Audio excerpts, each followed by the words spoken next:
Hello friends, जय माता दी। कैसे हैं आप सब? दोस्तों, आज हम बात करने वाले हैं सावन माह के एकादशी की। श्रावण मास की पवित्र एकादशी का ये वीडियो हम भगवान श्री हरि विष्णु की स्तुति के साथ हर वीडियो की भांति प्रारंभ करेंगे। तो आइए अपने नेत्रों को बंद कर लीजिए, भगवान श्री हरि विष्णु का ध्यान करें और बोले शांताकारं भुजग शयनम पद्मनाभम सुरेशम विश्वाधारम गगन सदृशम मेघवर्णम शुभांगम लक्ष्मीकांतम कमल नयनम योगिर्भि ध्यानगम्यम वंदे विष्णु भवभयहरम सर्वलोकैकनाथनम, जिनकी आकृति अत्यंत ही शांत है, जो शेष नाग की शैया पर विराजमान है, जिनकी नाभि में कमल है, जो देवताओं के भी ईश्वर हैं, जो इस पूरे संसार के आधार हैं, आकाश के समान सर्वत्र व्याप्त हैं, जिनका वर्ण मेघ के समान सुंदर और अंग अति मनमोहक है, जो माता लक्ष्मी के कांत हैं यानी पति हैं, और जिनके नेत्र कमल के समान हैं, जिन्हें योगी ध्यान के माध्यम से प्राप्त करते हैं। ऐसे संपूर्ण लोकों के स्वामी और संसार के भय को हरने वाले भगवान श्री हरि विष्णु की मैं वंदना करता हूँ। बोलिए श्री हरि विष्णु भगवान की जय। दोस्तों, साल में 24 एकादशी आती है और अधिक मास होने से 26 हो जाती है, किंतु जो श्रावण मास के कृष्ण पक्ष की कामिका एकादशी होती है, इसका स्थान अत्यंत ही सभी एकादशियों में श्रेष्ठ कहा गया है। ये वो पावन तिथि है जब भगवान श्री हरि विष्णु की उपासना के साथ साथ तुलसी व्रत, तुलसी पूजन, जप, दान, रात्रि जागरण ये सभी किया जाता है और इससे अनंत पुण्यों की प्राप्ति होती है और भगवान शिव की भक्ति का पावन अवसर भी है। और कहा गया है कि इस कामिका एकादशी की रात अगर तुलसी के पौधे के पास एक दीपक आप जला देते हैं तो आपके जीवन से कंगाली हो, दरिद्रता हो, ये हमेशा के लिए कर्ज हो, ये सभी चीज़ों से आपको मुक्ति मिलती है, इनका नाश हो जाता है, ये खत्म हो जाते हैं। जब इसी सावन मास के कृष्ण पक्ष में जगत के पालनहार भगवान श्री हरि विष्णु की परम कल्याणकारी कामिका एकादशी आती है तो ये शिव हरि यानी हरिहर के अति दुर्लभ मिलन का प्रतीक बन चुकी है। दोस्तों, कामिका एकादशी है चातुर्मास के अंतर्गत आने वाली सबसे पहली एकादशी और कहा गया है कि जो फल काशी में स्नान करने से, केदारनाथ में दर्शन करने से या अश्वमेध यज्ञ करने से मिलता है, वो केवल निष्काम भक्ति और पूर्ण निष्ठा के साथ अगर आप कामिका एकादशी का व्रत रखते हैं तो सहज ही प्राप्त हो जाता है। सावन मास की एकादशी है और इसलिए इस दिन शिव और विष्णु दोनों की कृपा प्राप्त करने का एक साथ अद्भुत अवसर है और जो साधक सावन की कामिका एकादशी का श्रद्धापूर्वक पालन करता है उसके जीवन में आध्यात्मिक उन्नति तो आती ही आती है, उसके जीवन में मानसिक शांति, पारिवारिक सुख, आर्थिक स्थिरता और पापों का क्षय होने लगता है। कामिका है तो कामिका का अर्थ क्या है? सभी शुभ कामनाओं को पूर्ण करने वाली जो धर्म सम्मत इच्छाएं हैं आपकी, उसकी स्वतः ही पूर्ति करती है एकादशी। एकादश्याम निराहारो यो भुक्ते हरिचिंतनम सर्व पाप विनिर्मुक्तो विष्णु लोकम स गच्छति, यानी जो मनुष्य श्रद्धापूर्वक इस एकादशी का व्रत करता है, भगवान श्री हरि का चिंतन करता है, पापों से मुक्त होकर अंततः भगवान विष्णु के धाम को प्राप्त करता है। दोस्तों, कामिकाया प्रभावेन महापातक नाशनम, एकादशी का उपवास रखने से गंगा स्नान, ओम नमो भगवते वासुदेवाय एकादश्याम उपुष्येव गंगा स्नान फलम लभेत, यानी एकादशी का उपवास रखने से गंगा स्नान का फल प्राप्त होता है और इसके विशेष प्रभाव से बड़े महापाप नष्ट हो जाते हैं। दोस्तों, पापों का नाश तो होता ही है। कुयोनि से अगर जो जीव जाने अनजाने में अपने अपराधों के कारण पितृ दोष भुगत रहे हैं, प्रेत योनि की पीड़ा भुगत रहे हैं, यदि उनके नाम से भी आप ये व्रत करते हैं, दान करते हैं, तो उन्हें तुरंत उस कष्टदायक योनि से मुक्ति मिल जाती है। और कामिका एकादशी आपके पूर्व जन्म हो, इस जन्म हो, सभी के जाने और अनजाने में किए गए पाप, सभी कुकर्म और पापों को भस्म कर देता है। पितरों को संतोष मिलता है, शुभ गति की प्राप्ति होती है, भगवान विष्णु और माता लक्ष्मी की विशेष कृपा प्राप्त होती है। भय हो, रोग हो, शोक हो, मानसिक अशांति हो, ये सभी में कमी आती है और मृत्यु के पश्चात विष्णु धाम की प्राप्ति का मार्ग प्रशस्त होता है।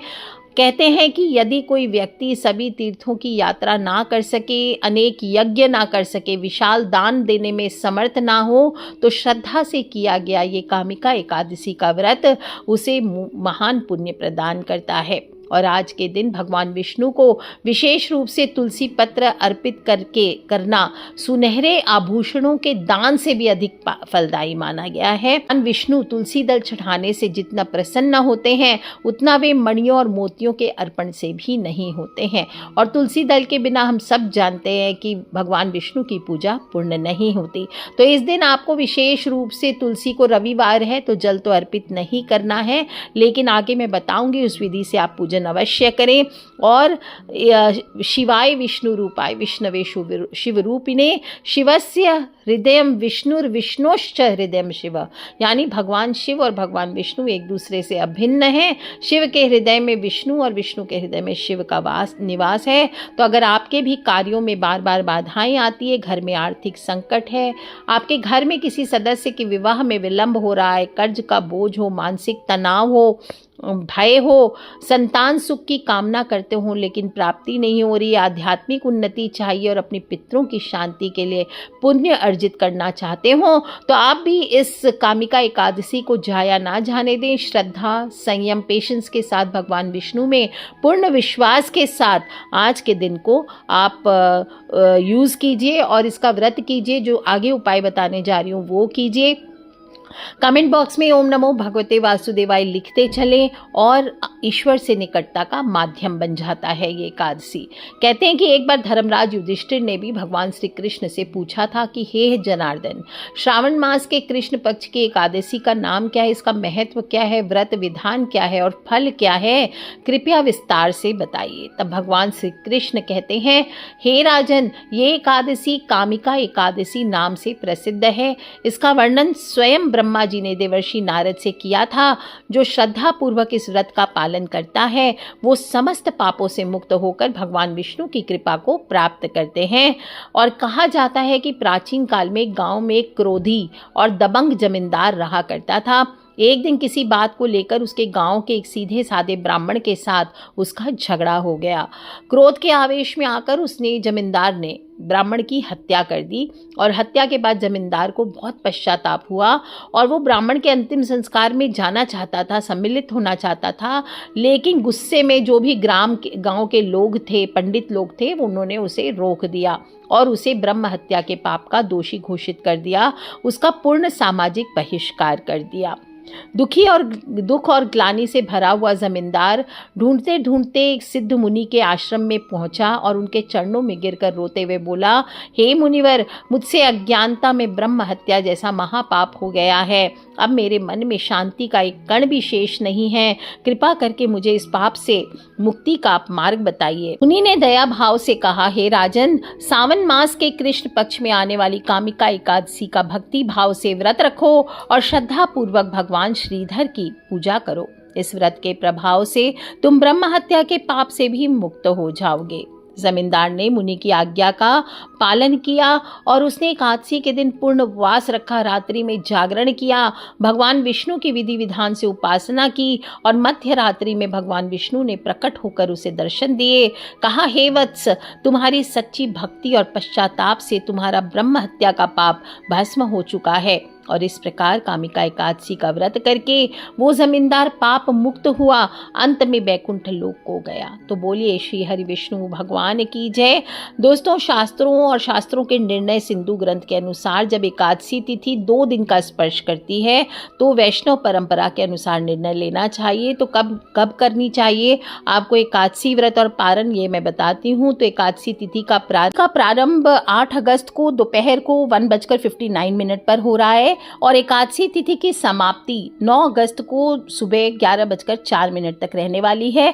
तो व्रत की जो उदया तिथि का भान रखते हुए 9 अगस्त रविवार को ही स्पर्शा युक्त एकादशी है, तो यही आपको मनाना उचित है। और व्रत का पारण आपको 10 अगस्त को करना चाहिए। सुबह 5:47 से लेकर 8 बजे तक का टाइम है।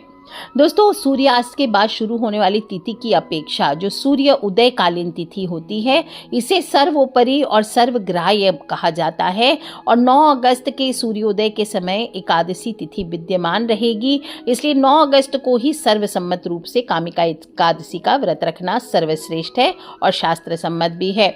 दोस्तों, स्मार्ट और बाकी नहीं मानते हैं तो जो स्मार्ट है वो 8 तारीख को कर सकते हैं। जो वैष्णव संप्रदाय है वो तो नियम से ही करेंगे और इसलिए 9 अगस्त को ही आपको व्रत रखना है। बाकी आप अपने अपने जो गुरु मठ या स्थानीय पंचांग को मानते हैं उसके अनुसार आप व्रत कर सकते हैं, दोनों ही मान्य है। और इस साल कामिका एकादशी पर आपको बता दूं बहुत ही दुर्लभ संयोग बन रहे हैं, शुभ योग बन रहा है। कामिका एकादशी पर द्विपुष्कर योग है, हर्षण योग है, जो कि अपने आप में बहुत शुभ फलदायी है, दुर्लभ संयोग है दोस्तों। और द्विपुष्कर योग में किए गए दान, जप और पूजा का फल 2 गुना होकर तुरंत प्राप्त होता है। सूर्यदेव कर्क राशि में रहने वाले हैं और चंद्रमा वृषभ और मिथुन राशि के संचरण में, और सावन मास और रविवार का दिन होने के कारण विष्णु भगवान, सूर्य देव और शिव जी तीनों की संयुक्त कृपा बरसने वाली है। पूजा मुहूर्त के लिए आप दोपहर को 11:37 से 12:30 बजे तक का टाइम है, बाकी पूरा दिन शुभ है। संपूर्ण पूजा विधि आपको बता देती हूँ स्टेप बाय स्टेप। तो एकादशी व्रत की तैयारी आपको दशमी तिथि से ही करनी चाहिए, रात्रि से ही सात्विक भोजन करें, ब्रह्मचर्य का पालन करें और ओम नमो भगवते वासुदेवाय, ओम नमो भगवते वासुदेवाय इसका जाप करते हुए सोना चाहिए। एकादशी के दिन सुबह जल्दी उठें और ब्रह्म मुहूर्त में जागें, भगवान का ध्यान करें, अपने हथेलियों के दर्शन करें। कराग्रे वस्ते लक्ष्मी, कर मध्य तू सरस्वती, कर मूले तू गोविंद प्रभाते कर दर्शनम। इस प्रकार से आप हथेलियों के दर्शन करें, धरती माँ को प्रणाम करें, स्नान करें। स्नान के जल में थोड़ा सा गंगा जल, तुलसी है तो तुलसी क्रश। देखिए, रविवार का दिन है तो शनिवार के दिन ही आपको तुलसी तोड़ करके रख लेना है, पहले ही रविवार के दिन तुलसी नहीं स्पर्श करते, इस बात का ध्यान रखें। और इस दिन स्वच्छ और पीले वस्त्र धारण करें स्नान करने के बाद, और इसके बाद सूरज भगवान को 1 लोटा जल अर्पित करिए। ओम सूर्याय नमः, ओम आदित्याय नमः, ओम भास्कराय नमः। उसी लोटे में जल भर लीजिए, दक्षिण मुखी हो जाइए और दक्षिण मुखी होकर अपने पितृ को जल अवश्य अर्पित करें। ओम सर्वेभ्यो पितृभ्यो नमो नमः। और इसके बाद अपने पूजा स्थल पर आना है, वहाँ साफ सफाई करनी है और आपको व्रत का संकल्प लेना चाहिए। हे श्री हरि भगवान विष्णु, मैं आज कामिका एकादशी का निराहार या फलाहार व्रत रखने का संकल्प लेता हूँ या लेती हूँ, मेरी आप पूजा स्वीकार करें, ऐसे बोल के 1 पुष्प और चावल छोड़ दीजिए। और आप चौकी लगा करके पूजन कर सकते हैं या घर के मंदिर में ही आप कर सकते हैं। तो पूजा की बेदी बनाएंगे तो घर के मंदिर या किसी स्वच्छ स्थान पर ईशान कोण में, यानी कि उत्तर पूरब दिशा में आपको चौकी लगानी चाहिए। पीला वस्त्र बिछाइए, भगवान विष्णु, माता लक्ष्मी सहित आप चित्र या फोटो मूर्तियाँ स्थापित करें।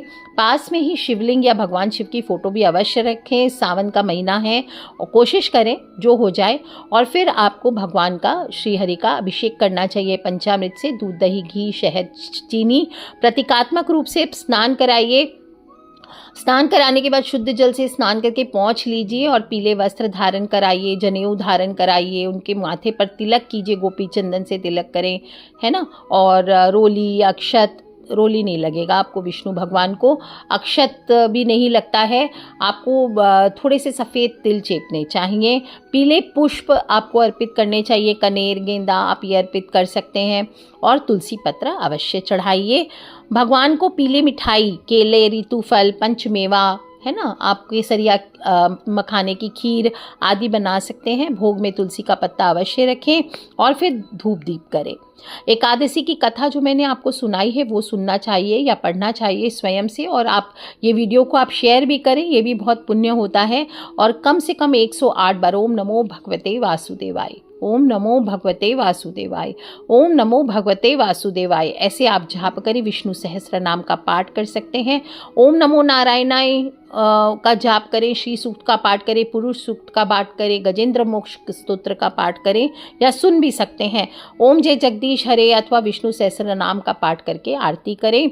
और ध्यान रखें, आज के दिन आपको तुलसी पत्र जो भी है वो शनिवार के दिन आपको रख लेना है, उसको बासी नहीं माना जाता है। और रविवार होने के कारण कामिका एकादशी के दिन तुलसी के पौधे में जल अर्पित ना करें, ना ही स्पर्श करें। लेकिन शाम के समय आपको तुलसी के पास घी का दीपक अवश्य दिखाना है, जलाना है और धूप दिखाना है, उनकी परिक्रमा करनी है, प्रार्थना कर सकते हैं। ये सभी कुछ शुभ माना जाता है।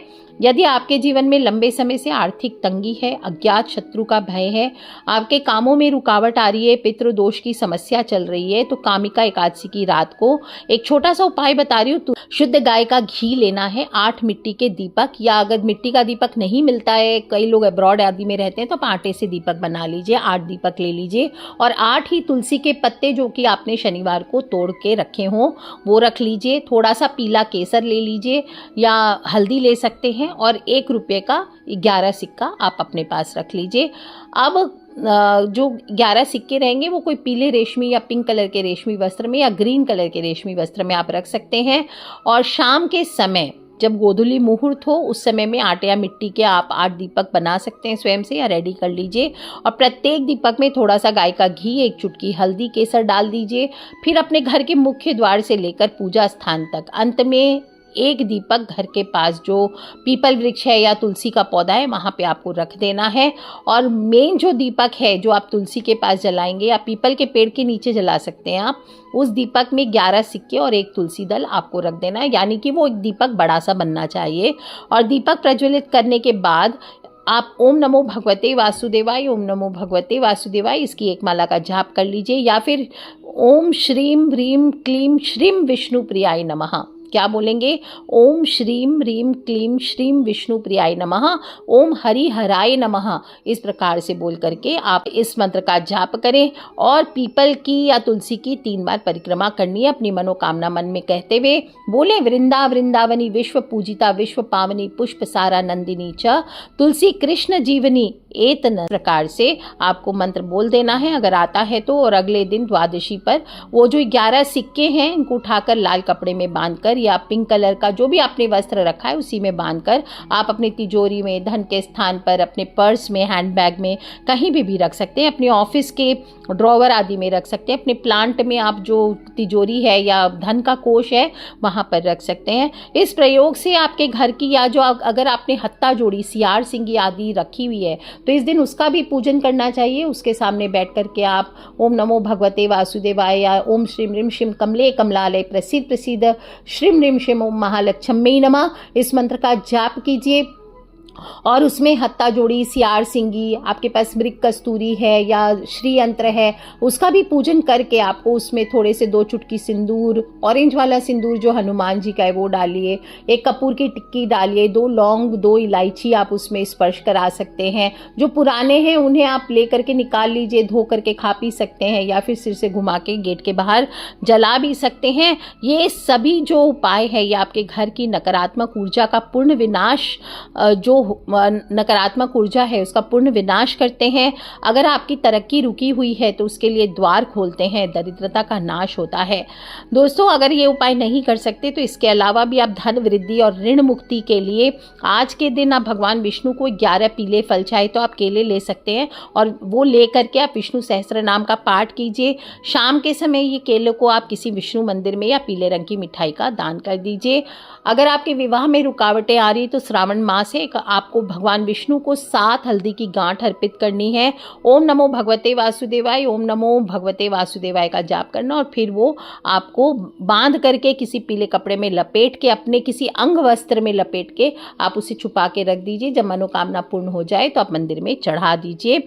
अगर आपके घर पे रोग बहुत है और संकट आते रहते हैं तो सावन की एकादशी होने के कारण इस दिन तांबे के लोटे में जल भरकर उसमें थोड़ा सा गंगा जल और काला तिल मिला लीजिए और शिवलिंग पर ओम हरि हराय नमः, ओम हरि हराय नमः, ओम हरि हराय नमः इस प्रकार से बोलते हुए चढ़ाइए और भगवान शिव से उत्तम स्वास्थ्य की प्रार्थना करें। थोड़ा सा जल लेकर आचमन करें और अपने शरीर पर छिड़काव करें। और पितृ दोष अगर है तो इस दिन आपको किसी भूखे या ज़रूरतमंद व्यक्ति को अन्न, वस्त्र, जल से भरा हुआ मटका आदि दान करना चाहिए। छाते का दान करें, जूतों का दान करें, आप रेनकोट का दान कर सकते हैं, बारिश का समय है, इससे पितृ भी प्रसन्न होते हैं, आशीर्वाद देते हैं। दोस्तों आज के दिन सात्विक वाणी, सात्विक विचार ये आपको रखना है। आपको चावल, अन्न, किसी भी प्रकार के नमक का, सेंधा नमक होता है, इसका सेवन करें आप और भगवान के नाम का स्मरण करें, रात्रि जागरण करें। दिन में भी नहीं सोना चाहिए, रात्रि में भी शयन का विधान तो नहीं आता है। तुलसी दल आपको कई बार बता दिया है मैंने वीडियो में, नहीं तोड़ना है। रविवार का दिन है, ऐसे भी एकादशी को तुलसी नहीं तोड़ते। इस दिन बाल नहीं काटने हैं, नाखून नहीं काटना है, शेविंग नहीं करना है। और आपको ध्यान रखना है दशमी की रात्रि से लेकर द्वादशी के पारण तक लहसुन, प्याज, मांस, मदिरा, किसी भी प्रकार के तामसिक भोजन का त्याग करना है। साथ ही साथ चुगली नहीं करनी, निंदा नहीं करनी, असत्य भाषण नहीं करना, झूठ नहीं बोलना, क्रोध नहीं करना, मारना पीटना नहीं है, बच्चों को भी नहीं मारना पीटना है। कोई आगंतुक आ जाए उसे अपशब्द नहीं कहने हैं, मन को शांत रखना है। दोस्तों इस दिन पेड़ की टहनी, दातून आदि तोड़ना वर्जित बताया गया है और नीले काले वस्त्र ना पहने, ब्रह्मचर्य का पालन करें और समय से पारण करें। दोस्तों पारण का नियम क्या होता है? पारण का अर्थ है एकादशी व्रत को नियम पूर्वक समाप्त करना या व्रत को खोलना। तो एकादशी व्रत का पूर्ण पुण्य फल तभी प्राप्त होता है जब उसका आप सही विधि से सही समय पर पारण करें। तो पारण मुहूर्त आपका 10 अगस्त को सुबह 5:47 से लेकर 8:01 तक है। पारण हमेशा द्वादशी तिथि में और सूर्योदय के बाद ही करना चाहिए। और जो द्वादशी तिथि का शुरुआती 1/4 समय होता है या हरिवासर होता है, उसमें व्रत को नहीं खोलना चाहिए। दोस्तों सावन का महीना है, एकादशी भगवान विष्णु को, शास्त्रों में शिव और विष्णु को एक दूसरे का हृदय ही कहा गया है। शिवस्य हृदयम विष्णु, विष्णुश्च हृदयम शिवः। इसलिए कामिका एकादशी पर भगवान श्री हरि के साथ साथ हर यानी शिव परिवार की भी पूजा करें। दोनों महाशक्तियों की कृपा आपको और आपके परिवार को एक साथ प्राप्त होगी। और ये सिर्फ एक उपवास या कर्मकांड नहीं है दोस्तों, यह आत्मशुद्धि का अवसर है, ईश्वर से एकाकार होने का परम पावन अवसर है। और आपको आपके जीवन में जो पापों का बोझ की गठरी आप ढो रहे हैं उससे मुक्त होने का समय है। तो यदि आप पूर्ण उपवास ना भी रख सकें तो एकादशी के दिन सात्विक आहार रख करके आप भगवान श्री हरि विष्णु के जो भी मैंने उपाय बताए हैं उसको कीजिए। तुलसी जी की सेवा कीजिए, यथाशक्ति दान पुण्य कीजिए और इससे आप इस महापुण्य के भागीदार बन सकते हैं। और कुछ करें ना करें, इस वीडियो को सुनने के बाद ओम नमो भगवते वासुदेवाय, ओम नमो भगवते वासुदेवाय इस तरह से कमेंट बॉक्स में बाबा के दरबार में अपनी हाजिरी लगाते चलें। आज के लिए इतना ही दोस्तों, खिलखिलाते रहे, मुस्कुराते रहे। Take care friends, love you all. Jai Mata दी, बम बम भोलेनाथ की जयकारा, शेरा वालिदा बोल, सांचे दरबार की जय। बोलिए श्री हरि विष्णु भगवान की जय, लक्ष्मी मैया की जय।